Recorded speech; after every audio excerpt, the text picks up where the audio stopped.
Magandang tanghali, nagbabalik ang PTV Newsbreak. Humarap na sa investigasyon ng House Committee on Good Government si Ilocos Norte Governor Imee Marcos.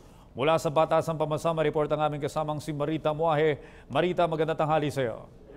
Magandang tanghali sa inyo dyan, Audrey. Dumating nga sa Ilocos Norte Governor Imee Marcos sa pagdinig na isinasagawa ng House Committee on Good Government and Public Accountability tungkol ito sa paggamit ng lalawigan ng Ilocos Norte ng cash advances mula sa buwis ng tabako o yung tinatawag nilang Special Support Fund sa ilalim ng Republic Act o 7171. Kasama niyang dumating dito kanina umaga ang kanyang ina na si Congresswoman Imelda Marcos at gayon na rin si dating Senador Juan Ponce Enrile na ayon sa kanila magsisilbi daw na advisor ni Governor Imee pro bono dahil sa matagal na serbisyo nito sa mga Marcos. Paliwanag ni Governor Imee, pumunta siya dito bilang pagrespeto sa ipinadala sa kanyang sabina at gayon na rin para maipaliwanag niya yung kanyang sarili at yung mga ibinibintang sa kanya. Sa ngayon nagpapatuloy, Audrey, yung yung pagdinig at pinapasok na rin sa loob ng sala yung tinatawag na Ilocos 6.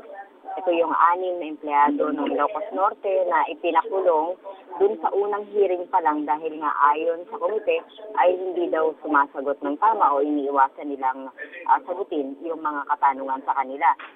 Sinabi rin kanina dito sa pagdinig na kung maaari daw, hiniling ni Congressman Fariñas, si Rudy Fariñas, na kung maaari, wag na daw silang tawaging Ilocos 6 dahil sabi nga Ilocos never forget, pero bakit daw nakalimutan ng Ilocos 6? Yung mga transaksyon na ginawa nila.